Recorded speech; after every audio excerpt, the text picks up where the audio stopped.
Assalamualaikum warahmatullahi wabarakatuh. Bismillahirrahmanirrahim. Wassalatu wassalamu ala rasulillah wa ala alihi wa sahbihi mawala. La haula wa la quwata illa billah, amma ba'du. Alhamdulillah, pada kesempatan kali ini kita bisa berjumpa kembali melanjutkan pelajaran kita, yakni pelajaran fikih kitab. Dan mari kita buka pertemuan pada pagi hari ini dengan bacaan umul kitab Al-Fatihah. Bismillahirrahmanirrahim. Alhamdulillahirabbil alamin, arrahmanirrahim, maliki yaumiddin. Iyyaka na'budu wa iyyaka nasta'in. Ihdinas siratal mustaqim, siratal ladzina an'amta 'alaihim ghairil maghdubi 'alaihim waladdallin. Amin. Terima kasih. Ini melanjutkan pelajaran yang minggu kemarin. Minggu kemarin kita sudah latihan untuk menulis bego, yang mana menulis bego itu adalah bekal kita dalam mempelajari kitab kuning, karena nanti kitab kuning kita maknai secara gandul dengan tulisan bego. Baik, kita langsung saja. Sebentar ya.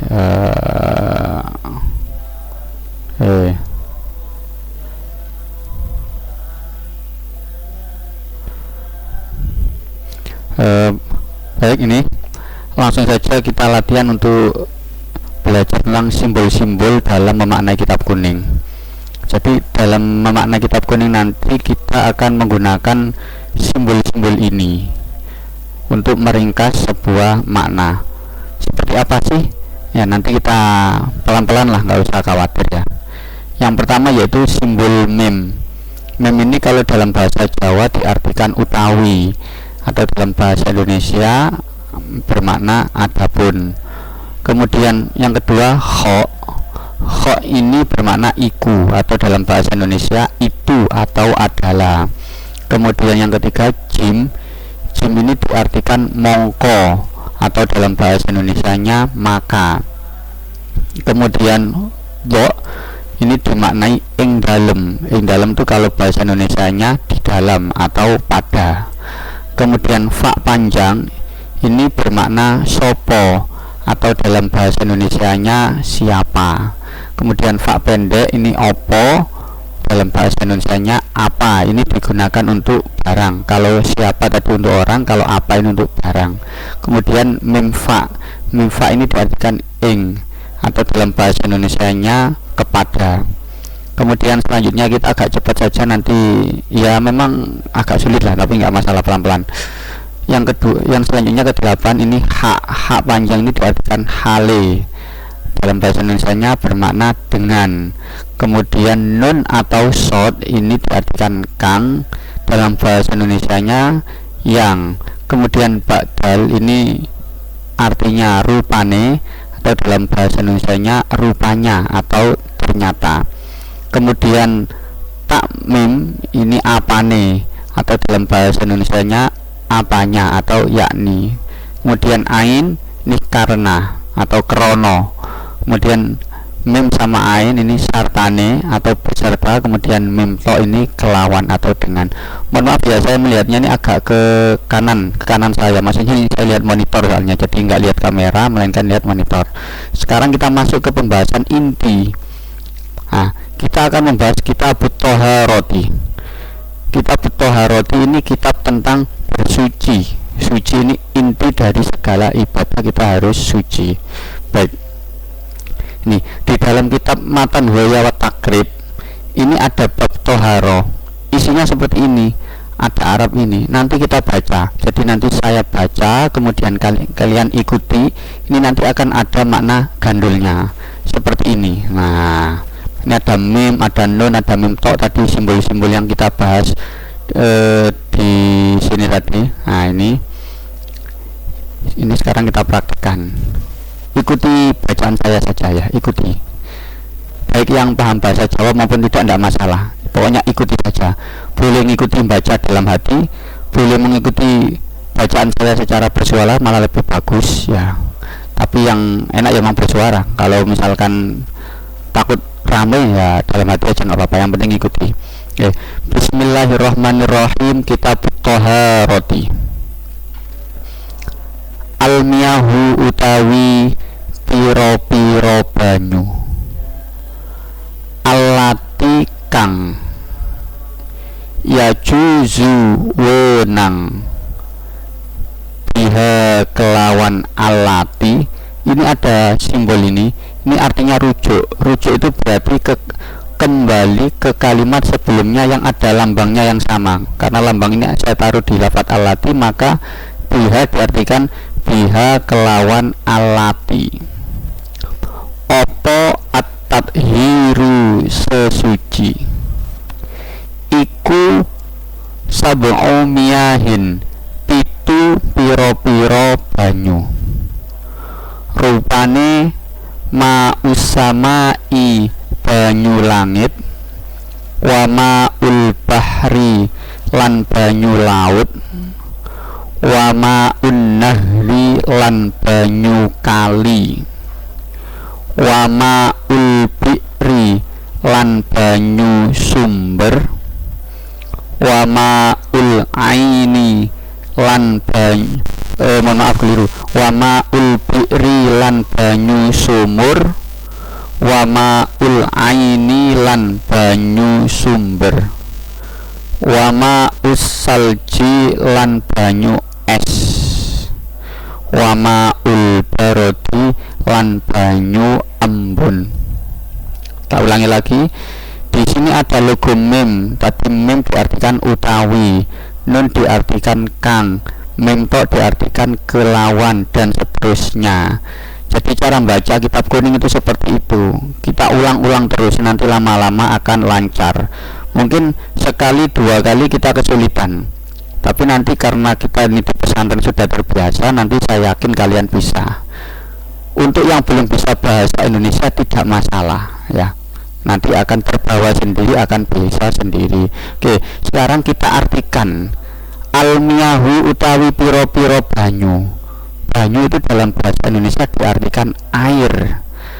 Beberapa air allati yajuzu biha at-tadhiru, yang boleh digunakan untuk bersuci, iku sab'u miyahin, ada 7 air.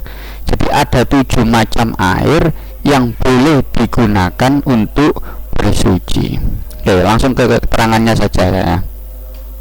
Nah, 7 air itu disebut dengan air mutlak.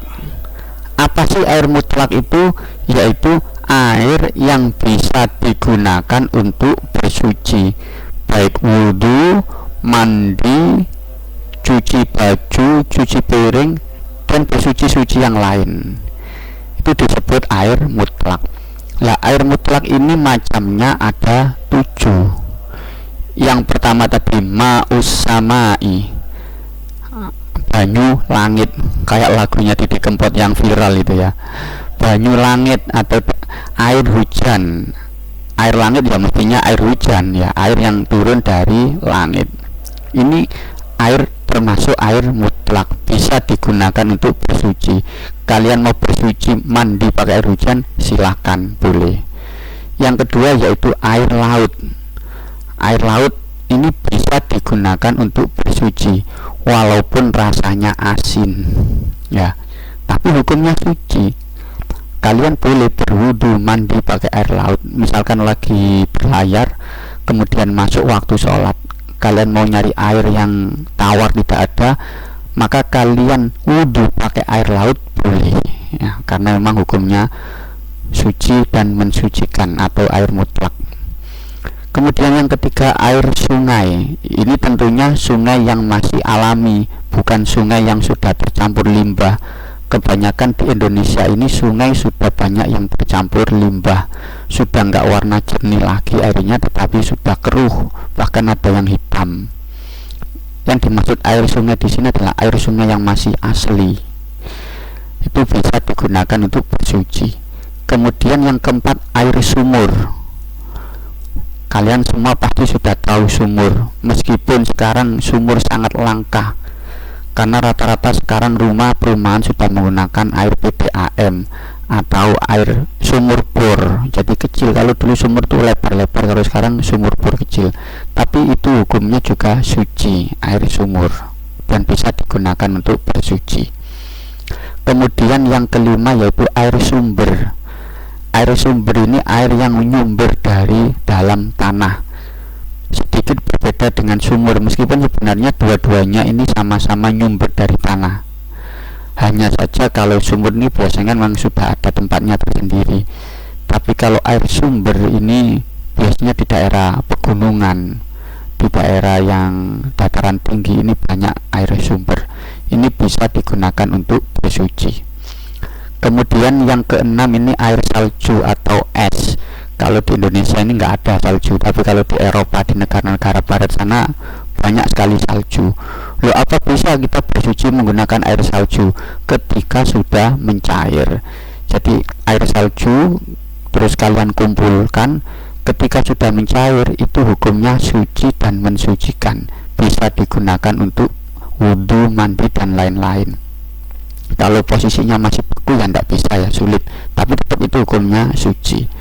Kemudian yang terakhir ini air embun, maul barut. Maul barut itu sebenarnya air dingin. Yang dimaksud air dingin di sini adalah air embun. Embun ketika pagi hari kita keluar rumah ke halaman rumah, biasanya di daun-daunan, di rumput banyak embun. Itu bisa digunakan untuk bersuci. Loh, masa bisa embun dipakai untuk wudhu? Bisa. Kalau kalian kurang kerjaan, dikumpulkan semua dapat 1 ember ya. Tapi kan ya kurang kerjaan ya. Yang jelas itu hukumnya suci mensucikan. 7 air ini, air laut, air hujan, air laut, air sungai, air sumur, air sumber, air salju, dan air embun. Semua 7 air ini disebut air mutlak. Ini boleh digunakan untuk bersuci. Selain air ini, ada macam-macam air yang akan kita bahas di pertemuan mendatang. Ada air suci tapi tidak boleh untuk berwudu, seperti air kopi, air kelapa, itu suci tapi tidak boleh digunakan untuk bersuci. Wudu tidak boleh pakai air kopi, mukanya lengket semua nanti ya. Jadi nanti pembagiannya ada di pertemuan berikutnya. Jadi ini tolong nanti tugas kalian adalah menulis ini di buku, bukan di lembaran. Di buku, tidak usah difoto, tidak usah dikirim, cukup kalian tulis di buku. Nanti ketika sudah kembali ke pondok, catatan-catatan selama di rumah nanti akan kita cek semuanya. Jadi ini kalian tulis, walaupun belum lancar nulis pegonya tidak masalah, semua itu butuh proses. Kalau tidak dipaksa untuk latihan menulis pego, selamanya kalian tidak akan bisa ya. Termasuk simbol-simbol ini, simbol-simbol dalam makna kitab ini, kalau perlu tulis, tidak masalah. Pak, kok banyak banget tugasnya? Tidak masalah, tugas kalian cuma menulis ya, menulis bukan bacaan, hanya menulis. Karena dengan menulis kita sama dengan membaca, orang membaca sama dengan memahami, maka itu ya. Jadi terima kasih, itu saja untuk pertemuan kita pada kali ini tadi tentang bab toharoh. Mudah-mudahan sedikit demi sedikit nanti lama-lama menjadi bukit. Ilmu sedikit nanti lama-lama ilmu kita akan banyak ya, dan mengumpul. Terima kasih. Mari kita tutup pertemuan ini dengan bacaan umul kitab, mudah-mudahan bermanfaat. Al-Fatihah. Bismillahirrahmanirrahim. Alhamdulillahirabbil alamin arrahmanirrahim maliki yaumiddin. Iyyaka na'budu wa iyyaka nasta'in. Ihdinas siratal mustaqim. Siratal ladzina an'amta 'alaihim ghairil maghdubi 'alaihim waladdallin. Amin. Wassalamualaikum warahmatullahi wabarakatuh.